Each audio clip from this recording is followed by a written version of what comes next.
शुद्ध पदार्थ के प्रकार यानी शुद्ध प्रकार जो पदार्थ हैं हमारे, ये दो भागों में डिवाइड किए गए थे।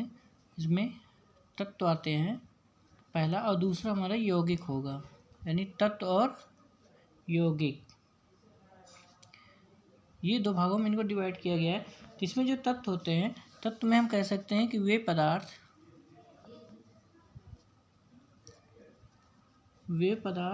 जो किसी भी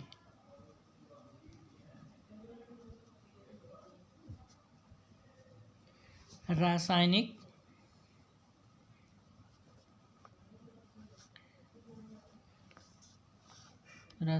क्रिया द्वारा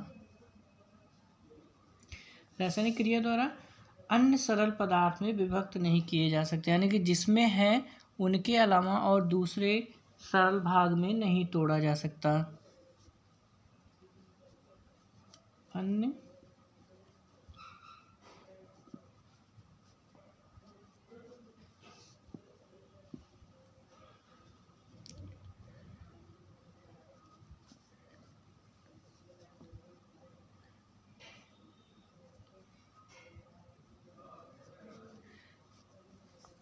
अन्य तत्वों में नहीं किए जा सकते हैं, यानी इनको सबसे छोटे में माना गया।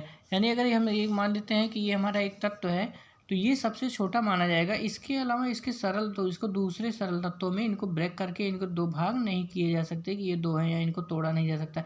तो सबसे छोटा पॉइंट जो होगा यही तत्व होगा, यानी सबसे छोटा यानी सबसे सरल भाग ये माना जाएगा, ये वाला, जिसमें अब इसके सादा सरल इससे नहीं होगा।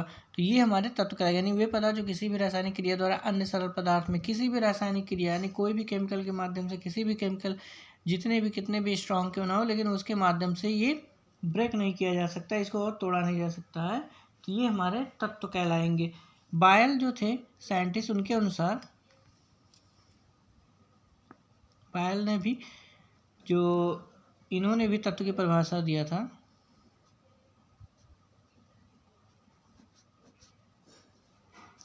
इनकी जो डिफिनेशन दी, तो इनके अलावा कुछ पदार्थ, इन्होंने कहा था कि कुछ पदार्थ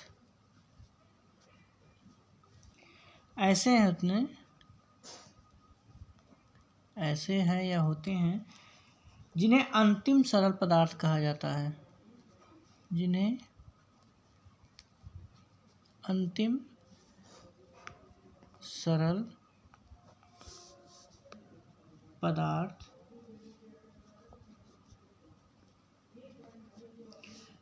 कहा जा सकता है।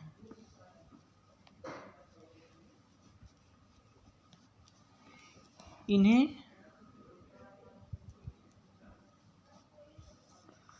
अन्य सरल पदार्थ में विभाजित नहीं किया जा सकता।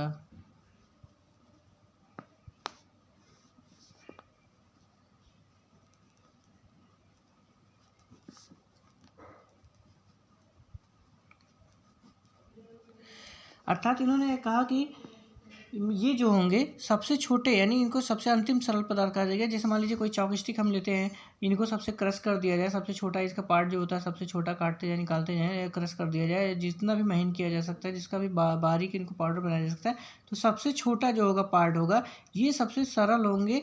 और इसके अलावा इनको अन्य सरल तत्वों में, यानी कि दो भाग इनको नहीं करेंगे कि ये हमारा एक दूसरा सरल हो जाएगा, ये पहला, यानी पहला दूसरा दो सरल में से एक में दो भाग नहीं किए जा सकते हैं, एक ही रहेगा। इनको दो अलग सरल तत्वों में डिवाइड नहीं किया जा सकता है। तो ये हमारे तत्व कहलाएंगे। यानी कुछ पदार्थ ऐसे होते हैं जिन्हें अंतिम सरल पदार्थ कहा, जैसे अंतिम सत्य मान कहा जाता है, उसी तरह इनको अंतिम सरल पदार्थ कहा जाता है। इन्हें अन्य सरल पदार्थ में विभाजित नहीं किया जा सकता है, और ये परस्पर रासायनिक संयोग करके अन्य यौगिक पदार्थ का निर्माण करते हैं। यानी ये रासायनिक, जाहिर सी बात है, अन्य तत्व मिलके जिसमें दूसरे पदार्थ से मिलेंगे, दूसरे तत्व को मिलेंगे, तो ये इसका निर्माण करेंगे। अन्य रासायनिक पदार्थ या रासायनिक संयोग करके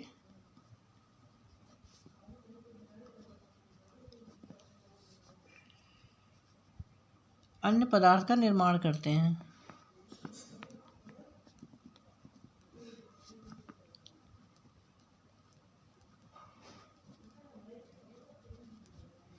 मतलब ये है कि इनको सबसे लास्ट पॉइंट कहा गया।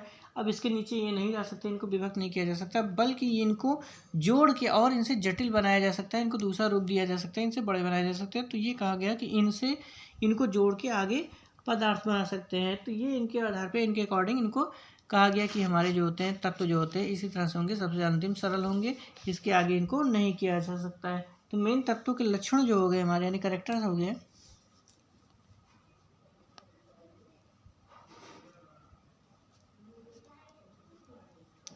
जो तत्वों के लक्षण होंगे इनमें ये तत्व जो होते हैं शुद्ध पदार्थ होते हैं। तत्व शुद्ध पदार्थ,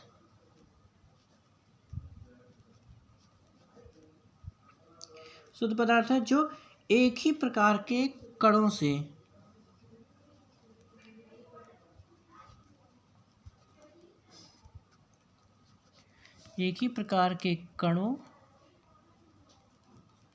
या परमाणुओं से मिलकर बने होते हैं। परमाणुओं से बने होंगे, यानी कि इसमें एक ही प्रकार के परमाणु होंगे या एक ही प्रकार के जो कण होंगे, इनके आधार पे एक ही तरीके के होंगे। अगर इनको तोड़ा जाएगा तो एक ही जैसा स्ट्रक्चर नजर आएगा। अगर इसमें ट्रायंगल है तो ट्रायंगल जैसा सब सारे कण होंगे, निकलेंगे। और सर्किल में है तो सारे कण जो सर्किल टाइप के होंगे। तो जिस भी तरह के होंगे सारे कण एक ही तरह से होंगे, दूसरा अन्य नहीं होगा। इनको नाभिकीय अभिक्रिया द्वारा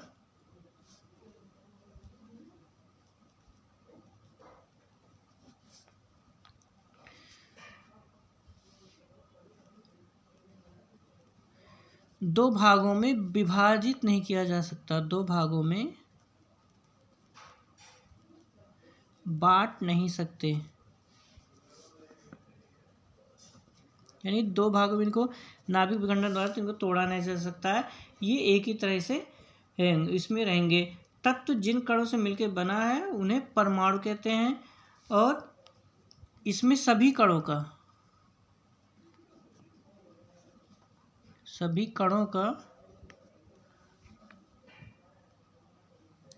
गुण एक जैसा होगा, एक ही होगा, यानी जिस तरह के होंगे वो एक ही तरह के होंगे। ये स्वतंत्र अवस्था में यौगिक के रूप में हमको मिलेंगे, यौगिक के रूप में मिलते हैं, यानी ये यौगिक के रूप में मिलेंगे। कुछ तत्वों को कृत्रिम विधि द्वारा, यानी कुछ ऐसे होते हैं जिनको रेडियोएक्टिव के माध्यम से इनको हम अलग भागों में तोड़ सकते हैं। तो भौतिक गुण के आधार पर तत्व जो होते हैं ठोस, द्रव, गैस तीनों हो सकते हैं। यानी भौतिक गुण के आधार पे, रासायनिक नहीं, भौतिक गुण यानी कि फिजिकल एक्टिविटी, फिजिकल इसकी मॉर्फोलॉजी यानी कह सकते हैं फिजिकल कैरेक्टर के आधार पे ये जो होंगे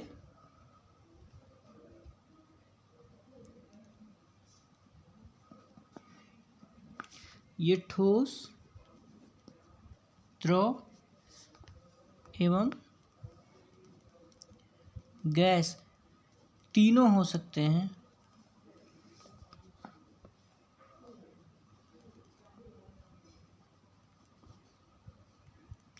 यानी ऐसा नहीं कि इससे ठोस ही होंगे या द्रव होंगे या किसी भी तरह होंगे, तो ये तीनों हो सकते हैं। तो इनके तत्वों के गुणों के आधार पे इनमें निम्न भागों में डिवाइड किया गया है, यानी कि कह सकते हैं कि कई भाग इनके होते हैं। तो इनके गुणों के आधार पे इनमें हम कह सकते हैं ये धातु भी हो सकते हैं, अधातु होते हैं, उपधातु एवं अक्रिय गैस।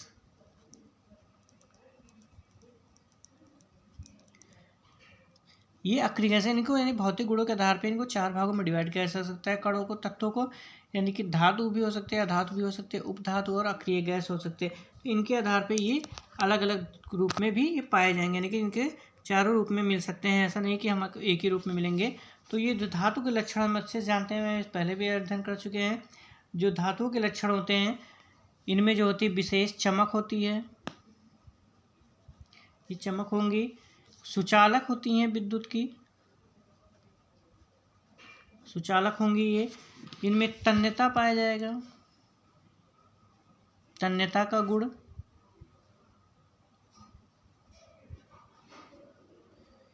फिर इनमें आघात वर्धनता यानी कि जो होती है मेलेबिलिटी कहा जाता है। इसमें आघात यानी पीट के इनको चादर के रूप में बनाया जा सकता है। तन्यता मतलब इनको तार के रूप में बनाया जा सकता है। धातुओं को पीट के इनमें तार के रूप में खींचा जा सकता है। जैसे सोना सबसे अच्छा उदाहरण माना जाता है, जिसमें हमें बनाया जाता है, ये आभूषण बनाने के काम आते हैं। ये सभी ठोस होते हैं, कमरे के ताप पे ही ठोस है।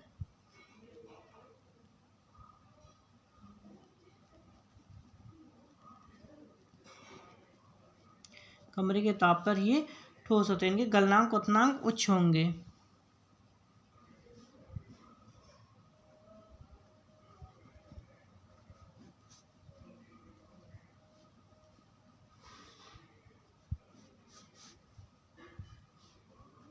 उच्च होते हैं। तो ये इनकी क्वालिटी होती है। अधातुओं क्या होते हैं, इनमें जो मेन होगी अधातुओं में क्या होगा, ये चमक नहीं होगी। इसमें पहली चीज़ चमक नहीं है।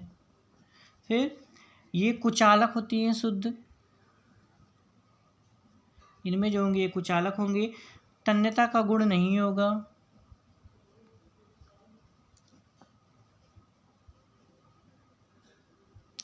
आघात वर्धनता का भी गुण नहीं इसमें पाया जाएगा।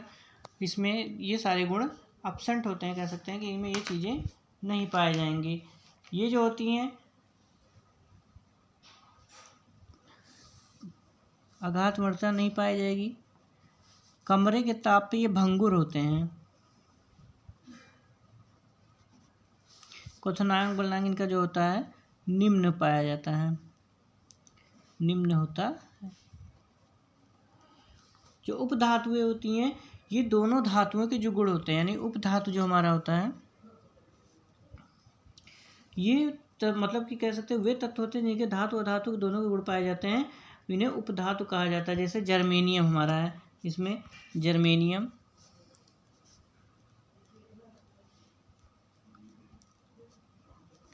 जर्मेनियम हो गया। आर्सेनिक हो गया, जर्मेनियम यानी कि जो हो गया Ge। आर्सेनिक जो हो गया ये As हो गया। फिर बिस्मिथ हमारा हो गया, टेलुनियम हो गया Te। तो ये सारे गुण पाए जाते हैं, यानी कि इन दोनों को गुणों को मिला के होगी। इसमें उपधातु में यानी कि चमक भी हो सकती है, नहीं भी हो सकती है, गुण तन्यता कुछ उसमें पाए जाएंगे। तो ये क्वालिटीज इसके अंतर्गत होंगी। और अक्रिय गैस वे होती है जो प्रकृति में अल्प मात्रा में पाए जाते हैं। अक्रिय गैस जो होती हैं ये प्रकृति में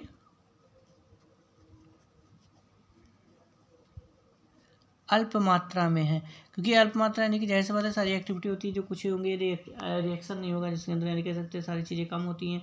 अक्रिय गैस होती है ये होती सबसे कम पाए जाएंगे। इनमें ये रासायनिक क्रिया में भाग नहीं लेंगी, किसी भी रासायनिक क्रिया में, क्योंकि इनकी ऑक्टेन की संख्या जो होती है कह सकते हैं पूरी होती है, इसलिए रिएक्टिविटी इनकी कम होती है, 0 होती है, इसलिए रासायनिक क्रिया में भाग नहीं लेंगे, इसीलिए इनको अक्रिय गैस कहा जाता है। जैसे हमारे हो गए इसमें हीलियम, नियॉन, आर्गन, क्रिप्टन, इस तरह की गैसें जो होती हैं ये पाई जाती हैं। तो ये हमारी बिल्कुल तत्वों को जो इनको 4 ग्रुप में डिवाइड गया, धातु, अधातु, उपधातु और अक्रिय गैसें। धातु जो होती हैं चमक की क्वालिटी होगी, सुचालक हो, तन्यता होगी, आघात वर्धनता भी होगी। ठोस अवस्था में होते हैं, कमरे के ताप में क्वथनांक गलनांक उच्च होगा, जबकि अधातु में चमक नहीं होगी, कुचालक होंगे, तन्यता गुण नहीं है, आघात वर्धनता नहीं पाई जाती है। कमरे के ताप पे ये भंगुर भी होते हैं, और क्वथनांक गलनांक जो होगा इनका गलनांक काफ़ी निम्न होता है। उपधातु में जो धातु और अधातु के दोनों गुण मिलेंगे, यानी कि इनको मिल सकते हैं दोनों के, यानी कि चालक कुचालक दोनों भी हो सकते हैं, कुछ भी हो सकते हैं, तन्यता के गुण नहीं होंगे।